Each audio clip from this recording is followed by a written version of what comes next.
Assalamualaikum warahmatullahi wabarakatuh. Perkenalkan, nama saya Fahri Masa Akbar dengan NPM 25.151 dari Fakultas Hukum Universitas Pasundan. Di sini saya akan menerangkan beberapa topik seputar Pancasila. Di sini topik pertama ada landasan dan tujuan pendidikan Pancasila. Apa sih landasan dan tujuan pendidikan Pancasila itu? Pendidikan Pancasila merupakan mata kuliah wajib di perguruan tinggi yang bertujuan untuk membentuk karakter mahasiswa yang berkeadaban, berwawasan kebangsaan, dan berjiwa nasionalis. Di sini yang pertama ada konsep dan urgensi pendidikan Pancasila. Konsep pendidikan Pancasila adalah usaha sadar dan terencana untuk menanamkan nilai-nilai dasar Pancasila, ketuhanan, kemanusiaan, persatuan, kerakyatan, dan keadilan sosial ke dalam sikap, pola pikir, dan tindakan generasi muda. Urgensinya apa sih? Mempertahankan identitas dan jati diri bangsa di tengah arus globalisasi, menjadi benteng moral agar mahasiswa memiliki daya saring atau filter terhadap budayaan luar dan ideologi asing yang bertentangan dengan nilai luhur bangsa. Mengembangkan kesadaran bela negara dan tanggung jawab sebagai warga negara yang baik. Yang B, di sini ada alasan diperlukannya pendidikan Pancasila. Pendidikan Pancasila diperlukan di tingkat perguruan tinggi karena berbagai fenomena dan ancaman sosial politik yang dihadapi bangsa seperti dekadensi moral, luntur dan merosotnya etika, budi pekerti, serta sopan santun dalam kehidupan bermasyarakat. Korupsi dan penyelewengan masih maraknya praktik korupsi, kolusi, dan nepotisme yang merugikan negara. Di sini ada ancaman disintegrasi, munculnya pemahaman radikalisme, intoleransi, dan konflik berbasis sara yang berpotensi memecah NKRI. Di sini ada kesadaran pajak dan hukum yang rendah. Perlu peningkatan kesadaran warga negara akan kewajiban dasar dan kepatuhan hukum. Krisis kerusakan lingkungan, pudarnya nilai kepedulian terhadap alam dan kelestarian ekosistem. Di sini yang ketiga ada sumber historis, sosiologis, dan politik pendidikan Pancasila.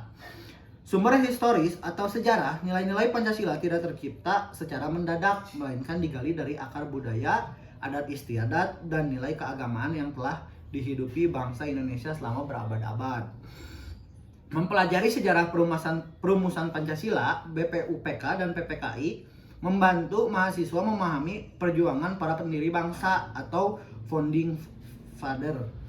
Sumber sosiologis atau masyarakat, Pancasila bersumber dari nilai-nilai gotong royong, kebersamaan, dan kepedulian sosial yang hidup dalam kehidupan sehari-hari masyarakat Indonesia dari Sabang sampai Merauke. Sumber politik, di sini ada sumber politik ketatanegaraan. Pancasila merupakan dasar negara dan ideologi nasional yang menjadi pedoman dalam penyelenggaraan pemerintah, pembuatan kebijakan, dan etika berpolitik. Di sini yang D ada argumen tentang dinamika dan tantangan pendidikan Pancasila. Pendidikan Pancasila dari masa ke masa selalu menghadapi dinamika dan tantangan tersendiri. Dinamikanya yaitu di sini ada masa Orde Lama. Masa Orde Lama, penyelenggaraan pendidikan Pancasila cenderung disesuaikan dengan arah politik dan ideologi rezim saat itu. Di masa Orde Baru, diajarkan secara masif dan formalitas melalui program P4, pedoman, penghayatan, dan pengamalan Pancasila. Namun, kerap dijadikan alat legitimasi kekuasaan. Di sini ada masa reformasi, sempat diabaikan dan dihapuskan dari kurikulum wajib sebelum akhirnya diwajibkan kembali melalui Undang-Undang Nomor 12 Tahun 2012 tentang pendidikan tinggi. Tantangan saat ini adalah tantangan eksternal. Derasnya arus ideologi asing seperti individualisme, konsumenisme, dan radikalisme, serta penetrasi budaya luar melalui internet dan media sosial.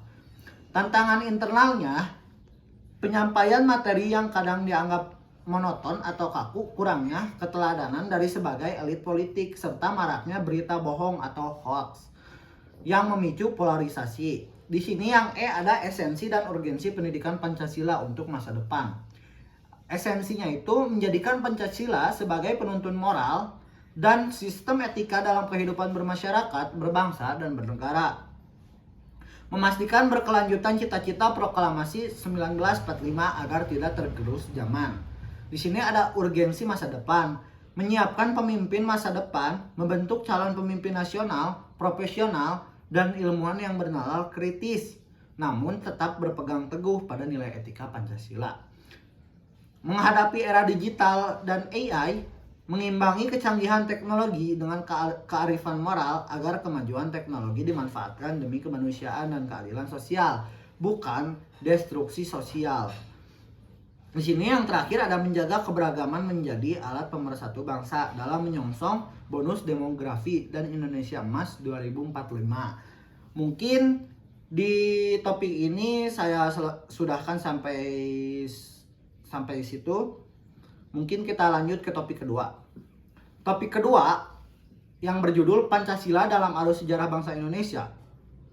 Pancasila sebagai dasar negara dan ideologi bangsa tidak lahir secara mendadak. Ia merupakan hasil dari proses penggalian panjang terhadap nilai-nilai, adat istiadat, agama, dan tradisi yang telah dihidupi oleh masyarakat Nusantara selama berabad-abad. Yang pertama, ada konsep dan urgensi Pancasila dalam arus sejarah bangsa Indonesia. Konsepnya, Pancasila dalam arus sejarah menunjukkan bagaimana perumusan gagasan dasar negara mengalami evolusi pemikiran melalui 3 periode utama. Periode pengusulan dicetuskan pertama kali oleh Insinyur Soekarno pada tanggal 1 Juni 1945 dalam sidang BPUPK, di mana beliau menggali 5 prinsip dasar dari bumi Indonesia sendiri. Periode perumusan pembahasan mendalam oleh Panitia 9 yang menghasilkan Piagam Jakarta tanggal 22 Juni 1945 sebagai kompromi antara kelompok nasionalis dan kelompok Islam. Periode pengesahan penetapan Pancasila secara resmi sebagai dasar oleh PPKI pada tanggal 18 Agustus 1945 tercantum dalam pembukaan Undang-Undang Dasar 1945. Setelah penyempurnaan sila pertama demi menjaga persatuan bangsa. Urgensinya menjelaskan asal-usul otentik Pancasila agar tidak dibelokkan oleh kepentingan politik atau ideologi luar. Menegaskan bahwa Pancasila adalah konsensus nasional common platform yang menyatukan beragam suku, agama, dan budaya di Indonesia. Alasan diperlukannya Pancasila dalam kajian sejarah bangsa Indonesia. Mempelajari Pancasila melalui pendekatan sejarah sangat penting karena beberapa alasan mendasar: penghentian distorsion dan manipulasi sejarah. Di sini ada mencegah upaya pembelokan sejarah oleh pihak-pihak tertentu yang ingin mengganti Pancasila dengan paham atau ideologi lain. Pentingnya identity dan continuity, membimbing generasi muda untuk memahami akar jati diri bangsanya agar tidak kehilangan arah di tengah arus globalisasi. Penyelamat kedamaian bangsa. Sejarah membuktikan bahwa setiap kali bangsa Indonesia melenceng dari nilai Pancasila, timbul konflik internal, pemberontakan, dan ancaman disintegrasi. Di sini ada penghargaan terhadap perjuangan pendiri bangsa atau founding father. Memahami bahwa Pancasila lahir dari jiwa toleransi, pengorbanan, dan kebijaksanaan para pahlawan dari latar belakang yang sangat heterogen. Di sini kita lanjut ke C. Di sini ada sumber historis, sosiologis, dan politis Pancasila dalam kajian sejarah. Sumber historis: nilai-nilai Pancasila telah mempraktikkan dalam kehidupan kerajaan-kerajaan Nusantara seperti Sriwijaya dan Majapahit melalui prinsip toleransi beragama dan perdagangan yang adil. Dokumen-dokumen bersejarah seperti Sumpah Pemusatan Kebangsaan, Sumpah Pemuda 1928, hingga sidang-sidang PPKI menjadi bukti autentik proses perumusan Pancasila. Di sini ada sumber sosiologis atau dari masyarakat. Nilai ketuhanan, gotong royong, musyawarah, dan keadilan sosial telah lama hidup dalam tradisi lokal di masyarakat Indonesia, misalnya tradisi Pelagandong di Maluku, Subak di Bali, dan gotong royong di Jawa. Sumber politis atau kebijakan dan sistem kebernegaraan. Pancasila dijadikan dasar hukum tertinggi serta norma etika politik yang melandasi pembuatan undang-undang dasar serta kebijakan tata kelola negara. Di sini yang D ada argumen tentang dinamika dan tantangan Pancasila dalam sejarah bangsa.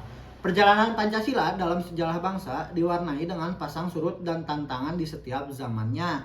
Dinamika sejarahnya, di sini ada masa kemerdekaan dan demokrasi liberal tahun 1945 sampai 1959. Pancasila diuji dengan munculnya perdebatan ideologis di konstituisme serta berbagai gerakan separatis seperti DI, TII, PRRI, dan Pemersta. Di masa Orde Lama 1959 sampai 1965 terjadi penyimpangan konsep Pancasila melalui gagasan Nasakom, nasionalis, agama, komunisme, dan penumpukan kekuasaan pada figur presiden. Di sini ada masa Orde Baru 1966 sampai 1998. Pancasila dijadikan ideologi tunggal dan alat legitimasi politik rezim melalui indoktrinasi P4, sehingga terkesan kaku dan tertutup. Masa reformasi 1998 sampai sekarang, Pancasila sempat dikesampingkan karena trauma dan manipulasi Orde Baru, sebelum akhirnya ditegaskan kembali sebagai pilar utama bangsa. Tantangan saat ini adalah penyusupan ideologi transnasional, ancaman paham radikalisme, ekstremisme, dan pemikiran keagamaan kaku yang menolak keberagaman, pragmatisme, dan kapitalisme global, budaya hedonisme, individualisme, dan konsumerisme yang mengikis semangat gotong royong. Di sini ada digitalisasi dan disinformasi, polarisasi sosial akibat hoax, ujaran kebencian, dan manipulasi opini di media sosial. Di sini ada yang esensi dan urgensi Pancasila dalam arus sejarah masa depan.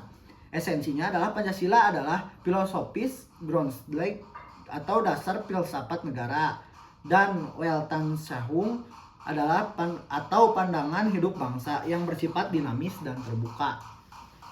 Pancasila mampu menyerap perkembangan zaman tanpa kehilangan kepribadian aslinya. Urgensi masa depan, yang pertama ada kompas moral era modern, menjadi pegangan etika saat bangsa Indonesia menghadapi kemajuan teknologi seperti AI, robotik, dan era digital, agar kemajuan ilmiah tetap berorientasi pada kemanusiaan.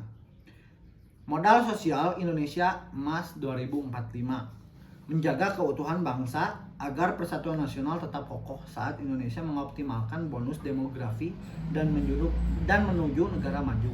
Di sini ada perekat kebinekaan, menjamin bahwa seluruh warga negara tanpa memandang ras, agama, atau golongan memiliki hak, kewajiban, dan kedudukan yang setara di mata hukum dan negara.